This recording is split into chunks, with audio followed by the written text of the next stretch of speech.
नमस्कार दोस्तों। आज के लेक्चर में हम लोग राजस्थान में राजनीतिक जागृति जो 1857 की क्रांति के बाद में आई, उनके कारणों पर चर्चा करेंगे। तो देखते हैं कि राजस्थान में जो राजनीतिक जागृति आई उसके क्या कारण रहे हैं।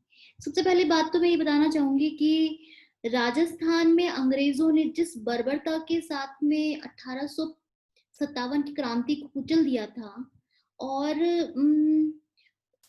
साथ ही साथ यहाँ के जो देशी राजा महाराजा हैं उन्होंने भी अंग्रेजों का साथ दिया था।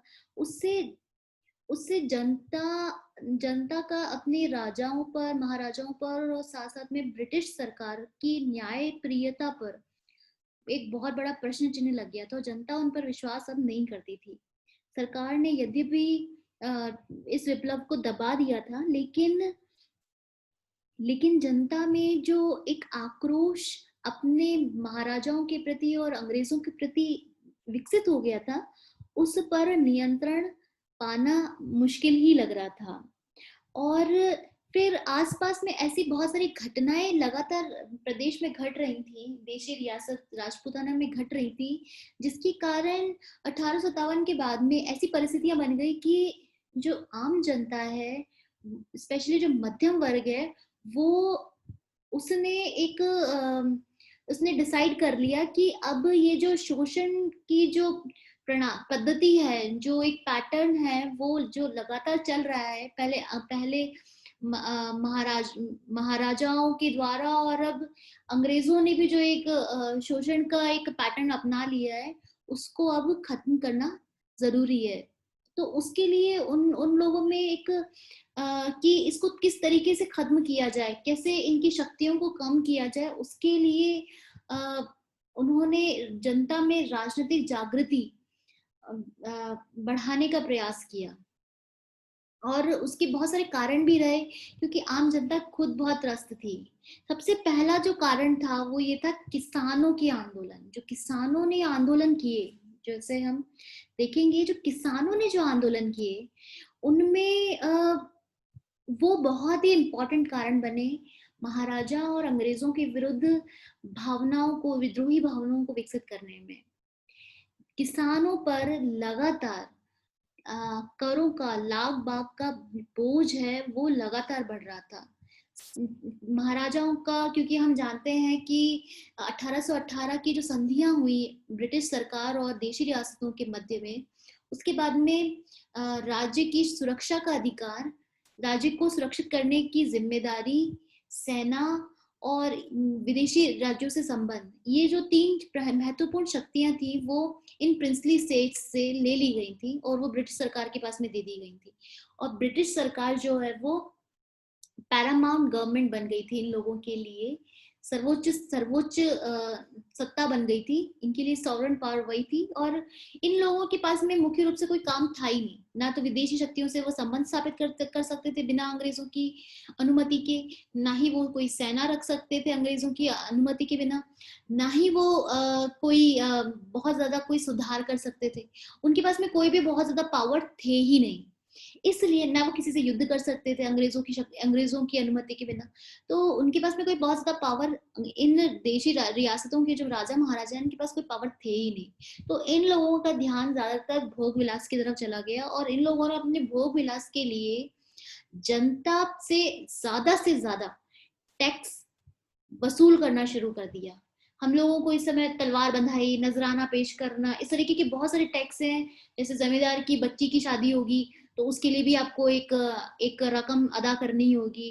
इस तरीके की बहुत सारे जो लाग बाग है जनता के ऊपर, फिर वो भूमि लगान जो है वो तो है ही, बहुत सारे लगान है, वो लाग बाग है, वो जनता को देने पड़ रहे थे।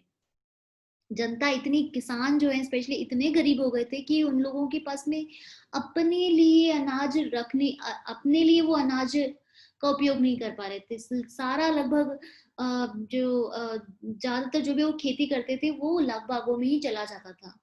तो किसान जो है वो सबसे ज्यादा शोषण फील कर रहा था। एम एस जैन जो एक बड़े इतिहासकार हैं, वो खुद ये कह रहे हैं कि जागीरदारों की बढ़ती हुई विलासिता का व्यय किसानों पर ला दिया गया और इस समय कृषि भूमि कि मांग में वृद्धि होने के कारण जमींदारों का शोषण भी लगातार बढ़ता चला गया। इस कारण से उन्होंने अपनी प्रजा पर मनमाना अत्याचार किया।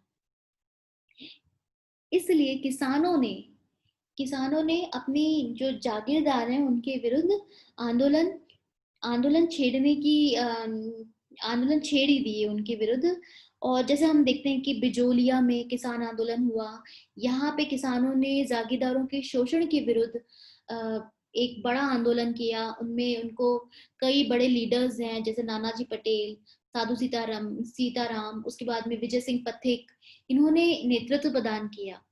और एक तरफ किसानों का आंदोलन लगातार बढ़ रहा था और दूसरी तरफ जागीरदारों, जो मेवाड़ के जो राजा हैं, उन लोगों ने भी इस आंदोलन को कुचलने के लिए बहुत सारे अत्याचार किए। लेकिन जनता के अंदर, जो किसानों के अंदर एक जागृति की भावना आ गई थी कि हमें अब और शोषित नहीं होना है। वो उस भावना को और अधिक कुचल नहीं पाए।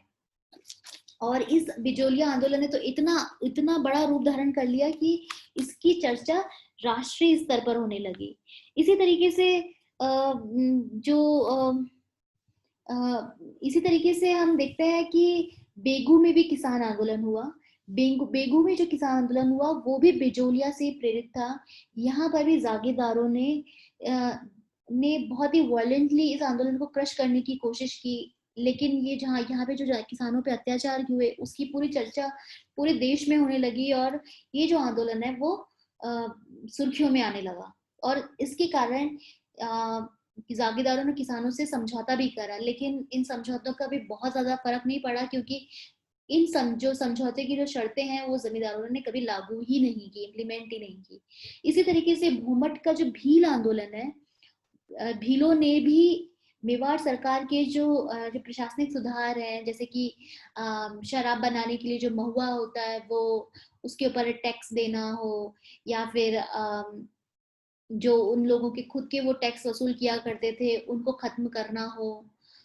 इस तरीके के बहुत सारे जो काम है वो मेवाड़ सरकार ने ब्रिटिश सरकार के मार्गदर्शन में करने का प्रयास किया। तो भूमट के जो भील है उन्होंने आंदोलन छेड़ दिया और इस कारण से गोविंद गुरु ने एक किसानों में एकता बनाने का प्रयास किया। और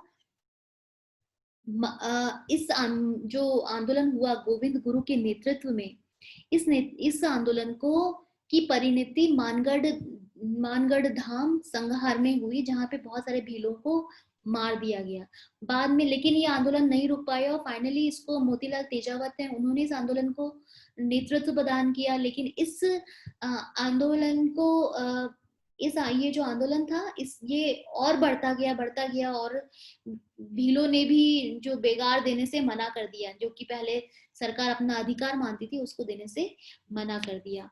सरकार ने बहुत सारे प्रयास किए इस आंदोलन को खत्म करने के लिए, लेकिन वो नहीं हो पाया। और यहाँ के जो नेता हैं, वो चाहे वो गोविंद गुरु हो, बाद में मोतीलाल तेजावत है, इनको समय समय पर बार बार गिरफ्तार भी किया। लेकिन बाद में इंटरनल प्रेशर के कारण, इंटरनल और एक्सटर्नल प्रेशर के कारण इनको रिहा कर दिया गया। इसी तरीके से मारवाड़ में भी किसान आंदोलन हुआ। मारवाड़ में भी जो किसान हैं उनके ऊपर अत्याचार हो रहे थे। यहाँ की जो मारवाड़ किसान सभा है, जिसको कि बाद में यहाँ की सरकार ने किसान आंदोलन को ध्यान में रखते हुए एक सभा का गठन किया था, उसको भी बहुत ज्यादा सफलता नहीं मिली। और जो किसानों की एक सभा थी मारवाड़ हितकारी सभा, उसको गैर कानूनी घोषित कर दिया गया था। सरकार ने यहाँ पर भी दमन की नीति का उपयोग किया और जिसके कारण से डाबरा, निमाज ऐसी गांव में किसानों पर बहुत ज्यादा अत्याचार हुए, जिससे कारण पूरे देश में किसानों के प्रति सहानुभूति और महाराजा और ब्रिटिश सरकार के विरुद्ध एक उत्तेजना की लहर फैल गई। यद्यपि सरकार ने ये जो घटनाएं घटी इसके लिए किसानों को ही उत्तरदायी माना, लेकिन सब जानते थे कि ये जो किसानों के प्रति सरकार की जो बेरुखी का परिणाम था।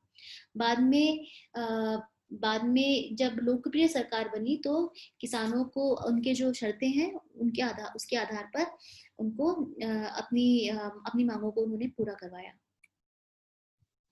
इसी तरीके से एक और कारण राजनीतिक जागृति का रहा, वो ये था अंग्रेजी शिक्षा।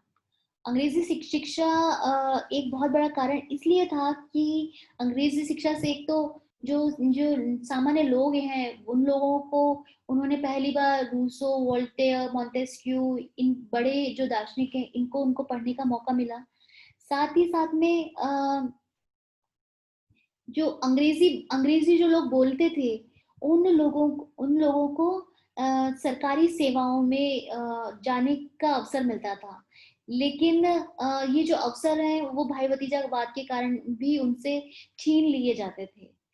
जब यहाँ की जनता ने स्वतंत्रता, समानता, भ्रातृत्व की जो भावना है उसके बारे में पढ़ लिया था, उससे वो परिचित हो गए थे और वो ये देख रहे थे कि कैसे उनके अधिकारों को क्रश किया जा रहा है सिर्फ भाई भतीजावाद के कारण। तो उनमें एक असंतोष फैलने लगा और ये एक बहुत बड़ा कारण बना राजनीतिक जागृति का। इसी तरीके से जो समाचार पत्र हैं और साहित्य है वो भी अपना एक इम्पॉर्टेंट रोल प्ले कर रहे थे। यद्यपि फर्स्ट वर्ल्ड वॉर जब हुआ उसके बाद में जो न्यूज़पेपर हैं, समाचार पत्र हैं, उन पे बहुत सारे जो नियंत्रण थे वो समाप्त कर दिए गए थे। लेकिन लेकिन लेकिन फिर भी ये जो समाचार पत्र हैं वो सरकार की निरंकुशता के बारे में बहुत डिटेल में नहीं बता पा रहे थे। लेकिन बाद में जब 1885 में राजपूताना गजट हो या फिर 1889 में राजस्थान समाचार समाचार पत्रों का प्रकाशन होने लगा, उसके बाद में ब्रिटिश सरकारों की आलोचना की जाने लगी। और जैसे ही इन समाचार पत्रों में सरकार की आलोचना होने लगी तो इन समाचार पत्रों को सरकार के द्वारा बंद करा दिया गया। लेकिन ऐसा होता था जैसे ही एक समाचार पत्र को बंद कराते थे वो दूसरे नाम से स्टार्ट हो जाता था और वापस से उसमें सरकार की आलोचनाएं होती थी। ऐसे ही 1922 में राजस्थान सेवा संघ है उसने एक पेपर प्रकाशित किया, नवीन राजस्थान। इस पेपर में बेजोलिया, बेगू और भोमट के जो आंदोलन है उनके बारे में बहुत ही डिटेल में लिखा गया और उसको प्रचारित प्रसारित किया गया। जब इस पेपर को बंद कर दिया गया तो फिर से 1923 में तरुण भारत के नाम से ये प्रकाशित हुआ और इस इस न्यूज़पेपर को जय नारायण व्यास, रामनारायण चौधरी, इन सबका सहयोग लगातार मिलता रहा। और ये जो पेपर है वो इसलिए इतना इम्पोर्टेंट है क्योंकि इस पेपर में सरकार के बारे में निर्भीक रूप से लिखा जाता रहा, सरकार की जो नीतियां हैं उनकी आलोचना की जाती रही और साथ ही साथ में जो यहाँ के जो निरंकुश राजा हैं, नौकरशाही हैं, उनके ऊपर भी डिटेल में लिखा जाता रहा, जिसके कारण यहाँ के जो जो लोग अभी तक जो अत्याचारों के प्रति इतने जागरूक नहीं थे वो धीरे धीरे जागरूक होने लगी। और 1930 के बाद में तो राजस्थान में इतने सारे न्यूज़पेपर्स आने लगे, जैसे प्रभात है, नवज्योति है, नवजीवन है, लोकवाणी है, ये सब न्यूज़पेपर आने लगे और इन न्यूज़पेपर्स ने बहुत ही इम्पोर्टेंट रोल प्ले किया जनता को सरकार के विरुद्ध जो सरकार की जो नीतियां हैं उनके विरुद्ध जागरूक करने में। इसी तरीके से यहाँ के जो साहित्यकार हैं उन्होंने भी जनता में राष्ट्रीय चेतना उत्पन्न करने का प्रयास किया। जो प्रमुख साहित्यकार हैं उनमें से हम एक में नाम लेंगे केसरी सिंह बारट का, जिनकी जो कविताएं थी वो बहुत ही ज्यादा प्रसिद्ध थी सरकार की आलोचनाओं करने के लिए। ये जो कविताएं थी वो राष्ट्रीय भावनाओं से प्रेरित थी और इनको जो पढ़ता था वो उसमें देश प्रेम की भावना जागृत होने लगती थी। इसी तरीके से जो वीर सतसई है सूर्यमल मिश्रण द्वारा, उसने भी यहाँ के जो जो जो शासक थे जो कि अंग्रेजों से डरते थे उन लोगों को भी प्रेरित किया और वो खुद भी डरने लगे कि जनता कहीं हमारे विरोधी खड़ी ना हो जाए। इसी तरीके से जो पंडित हरिलाल शास्त्री है उन्होंने भी अपने स्वरचित कई गीतों में उन्होंने जनता को उन्होंने अपने होने वाले अत्याचारों के प्रति जागरूक किया। मध्यम वर्ग की भूमिका की हम बात करें तो यहाँ पे जो मध्यम वर्ग है वो अपनी जो स्थिति है, वो अपनी अपनी स्थिति को सुधारना चाह रहा था। वो ये चाहता था कि हम अगर अगर पढ़े लिखे हैं, हम अंग्रेजी बोल सकते हैं, तो हमें एक पदों पर क्यों नहीं पद स्थापित किया जाता है? क्यों भाई भतीजावाद के द्वारा जो पद योगी को मिलना चाहिए वो किसी और को मिल जाता है? इसके बारे में वो चर्चा कर रहे थे, और इसके कारण उन लोगों में सरकार के प्रति एक आक्रोश था। साथ ही साथ ये जो वर्ग था वो पढ़ा लिखा वर्ग था। इस वर्ग में पत्रकार शामिल थे, व्यवसायी शामिल थे, बुद्धिजीवी शामिल थे, साहित्यकार शामिल थे, वकील शामिल थे। इन लोगों ने इन लोगों ने जो जो पूरे देश में जो घटनाएं अंग्रेजों के विरुद्ध चल रही थी, अंग्रेजों के विरुद्ध जो जैसे जो अन्य जो ब्रिटिश राज्यों के अंदर सरकार के विरुद्ध क्या क्या कार्यक्रम चलाए जा रहे थे, योजनाएं जा रही थी, उन सब के प्रति वो जागरूक थे। और इन लोगों ने, इन मध्यम वर्ग के लोगों ने, जिनमें कि विजय सिंह पथिक हो, चाहे वो रामनारायण चौधरी हो, हरिभाई उपाध्याय हो, इन या फिर जयनारायण व्यास हो, इन्होंने लीडरशिप प्रदान की। और इसी तरीके से हीरालाल शास्त्री हैं, सिरोही में गोकुल भाई भट्ट हो, इन्होंने इन्होंने नेतृत्व प्रदान किया। जो भी घटनाएं घटी, जो भी अत्याचार हो रहे थे, उनके प्रति जागरूकता का नेतृत्व उन्होंने जनता को दिया। और यद्यपि इन लोगों के पास में कुलीनों जितनी सुविधाएं नहीं थी, लेकिन ये अपना स्थान चाहते थे समाज में, जो इनको नहीं मिल पा रहा था। और ये लोग स्वतंत्रता, समानता, भ्रातृत्व की भावना से, समानता से, राष्ट्रवाद से बहुत अच्छे तरीके से परिचित थे। और ये चाहते थे कि ये जो ब्रिटिश शासन के अंतर्गत जो सामंतवादी व्यवस्था जो मध्यकाल से चली आ रही है, उसको खत्म कर दिया जाए। ये जो निरंकुश सामंती व्यवस्था है, उसे खत्म कर दिया जाए, तभी जाकर के हमें सही न्याय मिल पाएगा, अदरवाइज नहीं मिल पाएगा।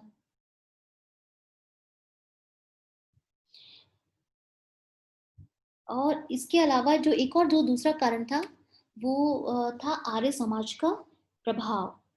आर्य समाज के बारे में हम कहते हैं कि जो दयानंद सरस्वती हैं, वो भारत राजस्थान में आए थे 1865 में, और करौली में। और करौली से वो जयपुर आए, और जयपुर से फिर वो अजमेर चले गए। और यहाँ उन्होंने कई जो देशी रियासतें हैं उनकी यात्रा भी की थी। और यहाँ पे यद्यपि उनका स्वागत, चाहे वो शासक हो, सरदार हो, आम नागरिक हो, सभी ने उनका स्वागत किया था। लेकिन जो स्वामी जी हैं, उनका ध्यान चार बातों पे मुख्य रूप से था। वो था स्वधर्म, स्वराज्य, स्वदेश और स्वदेशी और स्वभाषा। ये जो चार बातें हैं, उन्होंने यहाँ की जनता के सामने, शासकों के सामने रखी थी, और इनका पालन करने की बात उन्होंने कही थी। इसी तरीके से उन्होंने जब आर्य समाज की स्थापना की 1875 में, वो एक बहुत बड़ा एक इंस्टीट्यूशन बन गया, जनता को जागृत करने के, राजनीतिक रूप से जागृत करने के लिए। और इस जो आर्य समाज है, इसकी कई ब्रांचेस राजस्थान के बहुत सारे अलग अलग नगरों में स्थापित हो गई थी। इसी तरीके से 1883 में स्वामी स्वामी जी ने उदयपुर में परोपकारिणी सभा प्रारंभ की। और इसका भी जो उद्देश्य था, वो यही था कि वो हिंदुओं को एक तो एक करना चाहते हैं, और साथ ही साथ में जो भी यहाँ के जो राजा हैं, उनको वो सही मार्ग पर लाना चाहते हैं।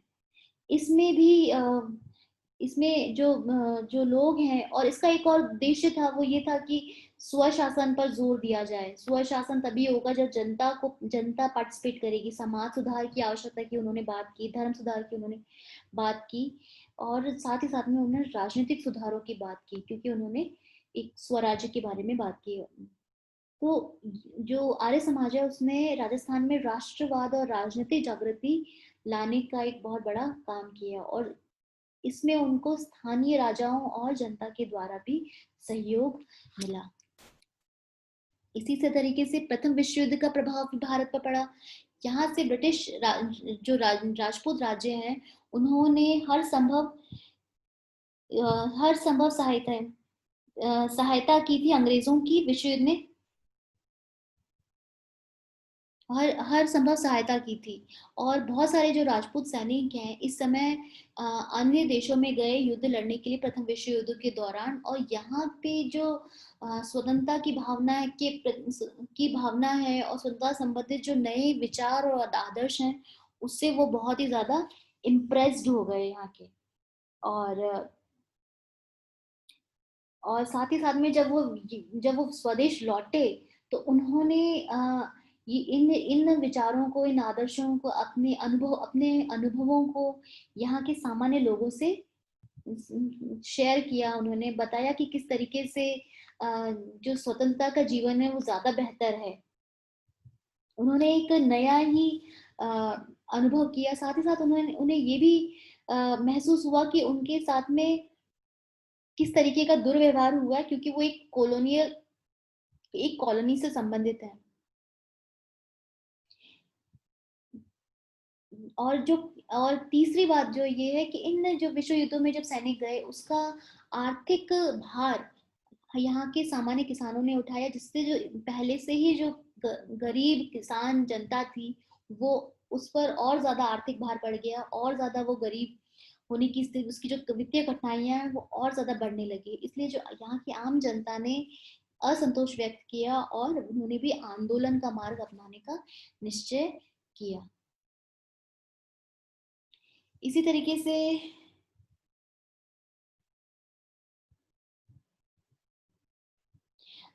एक और इसी तरीके से जो आसपास में जो घटनाएं घट रही थी, राज क्रांतिकारी घटनाएं घट रही थी, उनका भी बहुत बड़ा प्रभाव यहाँ पर पड़ा। जैसे श्याम कृष्ण वर्मा है, वो गए, उन्होंने श्याम कृष्ण वर्मा है, उन्होंने यहाँ के जो क्रांतिकारी हैं उनकी उन लोगों की एक पृष्ठभूमि तैयार कर दी। इसी तरीके से उन्होंने इंग्लैंड में इंडिया हाउस स्थापित किया, और यहाँ पे रहते हुए भारत में जो भी क्रांतिकारी गतिविधियां हैं उनको सहयोग दिया। साथ ही साथ में जैसे अर्जुन लाल सेठी हैं, केसरी भारत सिंह हैं, रामनारायण चौधरी हैं, इन सब ने क्रांतिकारी मार्गों को अपनाया। इसके अलावा